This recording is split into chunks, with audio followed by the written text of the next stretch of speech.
important than what we're doing right now, in my opinion. Today, an executive order to combat the scourge of addiction and substance abuse. Big deal in this country, probably in every country. We're calling it the Great Recovery, and by co-chair Secretary Robert F. Kennedy and Senior Advisor to the White House Great American Recovery Initiative, Katherine Bergam. Thank you both very much. Thank you, sir. Katherine. Thank you, sir. Thank you. Where's Bobby? Bobby. Hello, Bobby. Come here, give me a hand. I love Bobby. You're doing a great job, Katherine. All right? Do we think so? Who's doing a better job, him or your husband? Maybe your husband. He's doing a good job. I'm just getting started, sir. They're both doing very well, and now you're going to do better than both of them. Thanks as well to Attorney General Pam Bondi, Secretary Doug Bergam, Secretary Scott Turner, Secretary Doug Collins, Special Envoy Steve Witkoff, who's got some pretty good news, Chief of Staff Susie Wiles, FDA Commissioner Dr. Marty McCary, NIH Director Dr. Jay Bhattacharya. Oh, I've gotten good at that, You Jay. are. Administrator of the Centers for Medicare and Medicaid Services, Dr. Mehmet Oz, who's doing a fantastic job, and Director of the Office of National Drug Control Policy, Sarah Carter.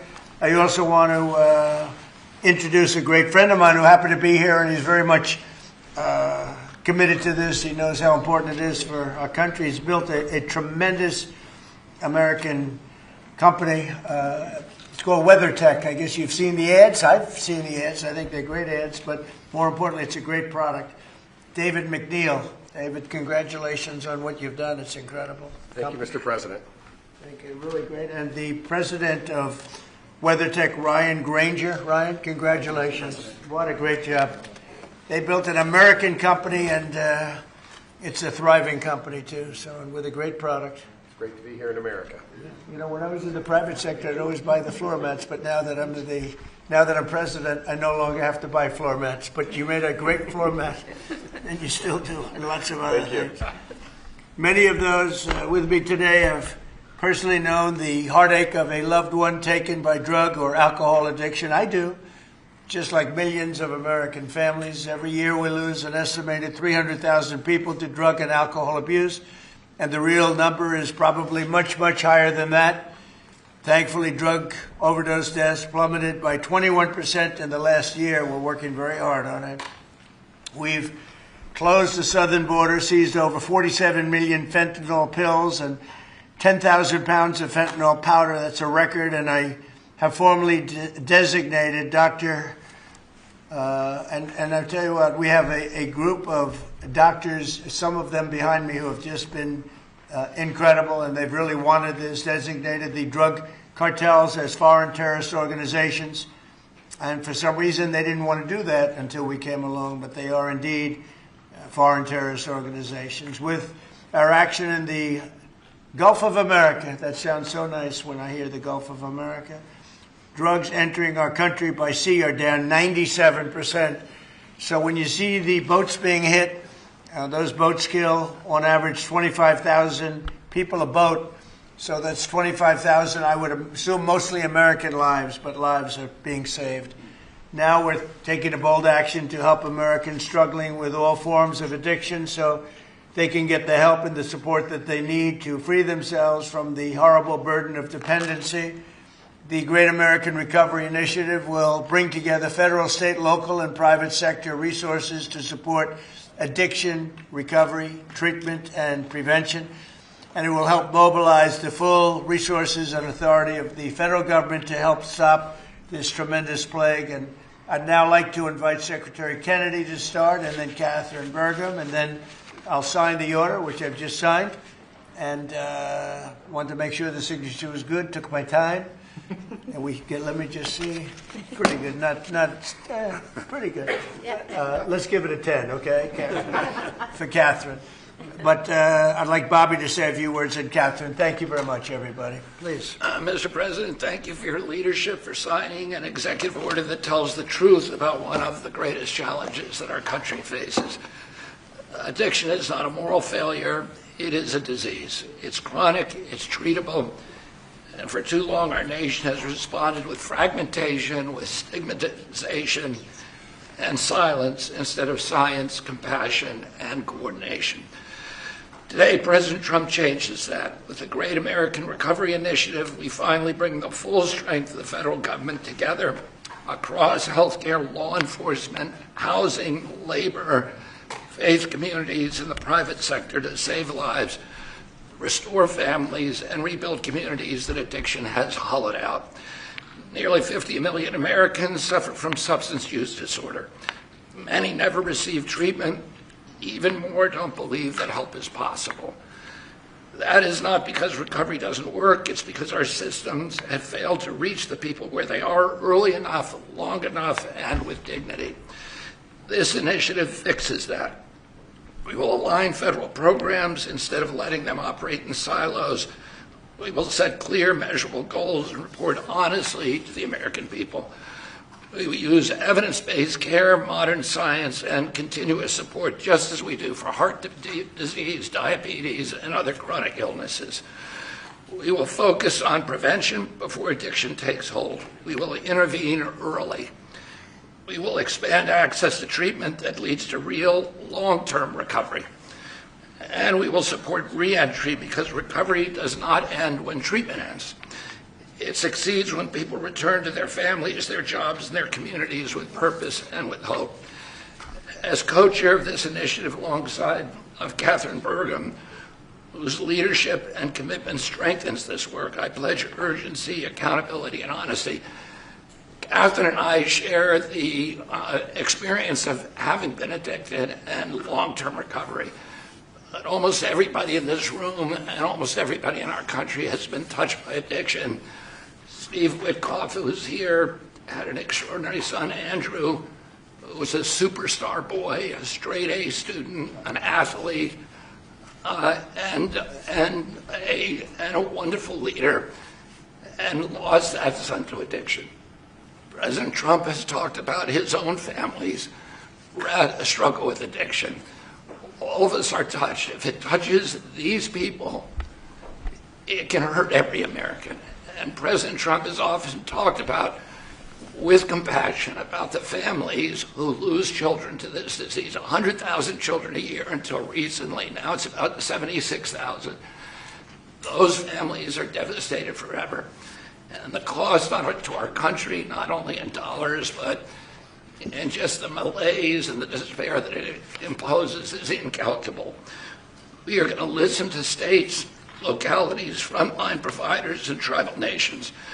We will partner with communities and faith-based organizations. We will work with employers, clinicians, and recovery leaders who know what works on the ground. President Trump has already acted decisively, securing the border against deadly drugs, signing the Halt Fentanyl Act, strengthening treatment programs, expanding access to naloxone, medication-assisted treatments, and investing billions in prevention and recovery. This executive order builds on that record and accelerates it. Recovery is not a side issue, it's an economic issue, a workforce issue, a family issue, a national security issue. When Americans recover, communities grow stronger. When families heal, children thrive. And when we confront addiction with courage instead of complacency, we reclaim the promise of our country. This initiative is about life, it's about responsibility, and it's about building a great American recovery together. With this executive order and with major announcements that I will announce next week, we are taking decisive action to make America healthy again. Thank you. Thank you, Bobby, and great job. And you're doing a fantastic job. He's doing a fantastic job. And I saw his wife yesterday, and she confirmed that he's doing a fantastic job. So she's on your side. You know that. She's great. And Oz, thank you for being here. We appreciate it. Katherine, please, go ahead. Thank you, Thank Mr. you. President. Thank you so much. Your leadership today, relative to this announcement about the Great American Recovery, is a gift to all Americans who are suffering from the brain disease of addiction. And I also want to thank First Lady Melania Trump for her leadership during your first administration, and now the work she's doing championing youth and children, especially related to foster care. where early trauma and instability are often consequences of the disease of addiction. Addictions touch this administration in real and profound ways. President Trump, you've openly spoke about your brother Fred, who struggled with addiction, shaped your life and your understanding of this disease. And Susie Wiles carries the lived experience of her father, the late, great Pat Summerall, whose recovery journey became a source of hope for millions. Vice President Vance has shared his story of his mother's battle and recovery. And as Secretary Kennedy just said, he brings his own lived experience, proof that recovery is not theoretical, it is possible. These stories matter because they are not isolated. They reflect the reality of the over 190 million Americans, that's half our nation, who are impacted in some way by the disease of addiction. And I am one of them. I started drinking in high school, and I was a blackout drinker from the start. For 20 years I struggled, relapsing constantly starting over, constantly trying to stay sober and failing. I reached a point where I truly did not believe there was one single reason for me to keep living, and I was suicidal at the end of my drinking. One day I was out walking alone. I didn't have faith. I wasn't religious, but something in me said I should ask for help. And out loud to no one, because it was just me, I said, I don't know if anyone is there, but I need help. And that was the day I became sober.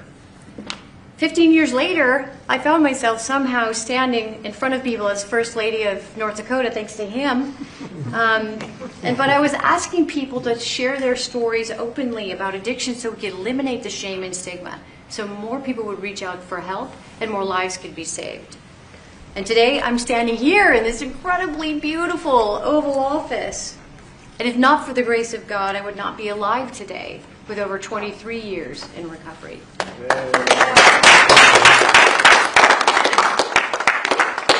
That's why I'm here, and my message is simple: never give up hope for recovery. Mr. President, I also want to thank you for allowing me to stand here with you today. I was in this building in 2017 when the administration announced the national response to the opioid crisis. And nearly a decade later, the crisis remains, and in many ways it has grown worse. Not because we lacked compassion, not because we lack effort, but because we never fully aligned our system with the truth.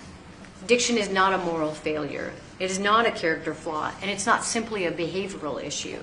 Addiction is a lifelong, chronic, relapsing medical disease as real as diabetes, cancer, and heart disease. And when we fail to treat it as such, we don't treat the disease, and we pay mightily for the consequences. Emergency rooms, jails, foster care, overdose deaths, and broken families. The Great American Recovery changes that. This initiative represents a fundamental shift from reaction to prevention, from fragmentation to coordination, from stigma to science, from short-term fixes to long-term recovery. And for the first time, we're aligning federal leadership across health, justice, labor, housing, veterans, social services, the faith office, and education around one single shared truth. When addiction is treated early and correctly, people recover and families heal. Addiction is a generational disease, and if we don't treat it properly, it repeats from parent to child, from community to community. And when we treat it like a lifelong condition, the condition that it is, we stop that cycle. We save lives, we restore families, we rebuild communities, we return people to dignity, purpose, and productivity. Mr. President, thank you for seeing this moment clearly. With your leadership and the Great American Recovery Initiative, we're establishing a new framework and a new national response to the disease of addiction, including treatment and care that parallels other chronic diseases. With this framework and treatment, recovery is not the exception, it is the expectation. Thank you. Thank you, darling.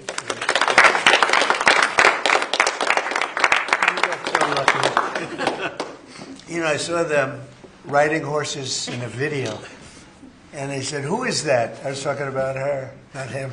And they explained it. I said, "I'm going to hire him because anybody has somebody like you to be with. It's an amazing tribute, and it's a great couple, amazing couple." and she's very much a part of his big success. He was a fantastic success, as you know, having been one of the most successful business people. And I saw him campaigning, a great governor, two-term governor. He did a fantastic job, North Dakota, and he's done a great job. And I'll tell you what, Katherine's a very big part of it. I see it. It's just really one of the fantastic couples. So I appreciate it. What a beautiful job you've just done. And I'm going to give this to you, and you can figure out what you're going to do with Bobby. You know, I don't know what I'm going to do.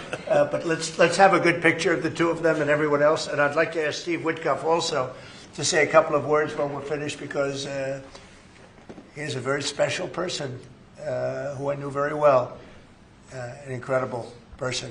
So if you don't mind, Steve, I'll ask you to do that in just a second. All right? Please, Bob.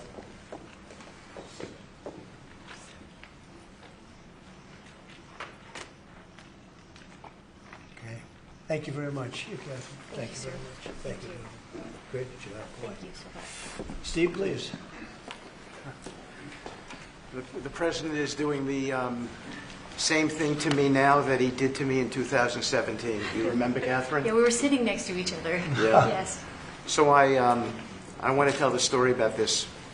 So I came to the opioid conference, and the president did not know I was coming because I was invited by the First Lady.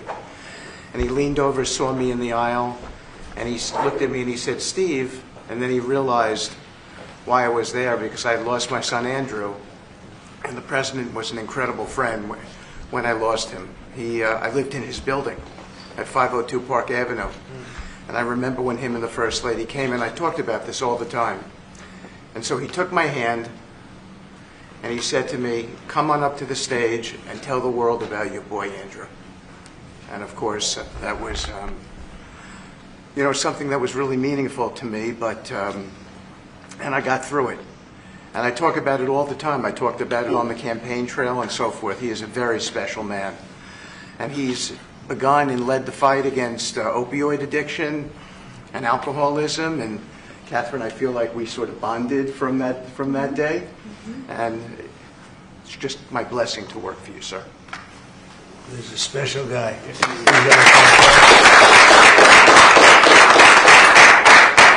He and a group of people, Jared helped and others helped. Steve, peace in the Middle East, and we're there. Yes. A couple of little flames, but they're very little by comparison, and they'll go out quickly. They're already going out. And he's now trying very hard to settle up with Russia and Ukraine, and I think a lot of progress is being made there. And I told that Russia's not doing any shooting for a period of time during this horrendously cold weather. Because of you. So we asked President Putin if they could stop the shooting for a week. They're being hit with proportionately the kind of cold that we're being hit. It's much colder in Ukraine to start off with, but it's really cold now, and he agreed to do that. We appreciated that very much. It's a nasty war. It's a nasty, nasty war. Would anybody else have anything to say? I can say that I am extremely late, but that's okay. Don't worry about me. Would anyone else have anything to say? Doug, you're doing a fantastic job, and we appreciate it. Marty, you are really something special. Everyone's talking about you. Every time, if I don't mention Marty, Bobby always mentions it. So we have a great team. Jay, great. Marty, great. Do you guys want to say something? Thank you. Thank you. Well, historically, with addiction, the entire society has always been reactionary. And that's been the story of healthcare. But at the FDA, we are looking into incredible cutting-edge therapeutics, and we are being proactive, giving them vouchers when we see something that's promising to get an approval as quick as weeks in an era of a 10 to 12-year approval time.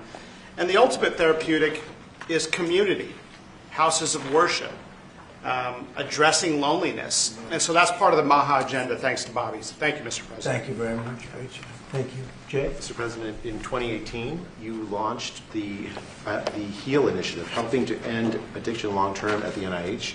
It's paid fruit. It's yielded fruit. The ingenuity of small business has developed products that can deal with pain without opioids. The naloxone, which saves lives. Right. That was the fruit of NIH. And for the kinds of investments that your administration that you've made, starting from from the first Trump term to now, will continue to pay dividends. The kind of research that the NIH is doing will help turn the tide, make people's lives so much better, restore families. All of the addiction that we've seen, the 80,000 deaths we saw, the huge spike in addiction deaths, during the first Biden term, is going to be a thing of the past, and I'm so proud to be part of And this. fellas, some great things happening, right? Yeah. Marty, there's great, really great things happening, I hear. And some pretty big announcements over a short period of time, right? Yep. Moving drugs over the counter so you don't need a prescription. Yeah, right. Naloxone, which treats opioid, is one of those drugs. And we're being proactive with synthetic 7-OH, a new opioid that's showing up. And we're working with the DOJ on addressing that because chemists are coming up with new opioids faster than the government has been able to keep up. We're going proactive on these new chemicals. That's great. No, I hear fantastic things. Thank you all very much. We really appreciate it a lot. Thank you, Oz. He's doing a fantastic job. Thank you all very much. I appreciate it. Thank you, please. Thank you. Mr. President, can you respond to the new Fox poll that says people think ICE's tactics are too aggressive? Photographers, reporters, we're done. Thank you. Cameras, we're going. Thank you, press. Thank you, guys. Thank you, guys. Thank you. Are we going to flip for this, or what are we going to do? Oh, sorry, I really do have to get Come on over. Let's talk to David for a second.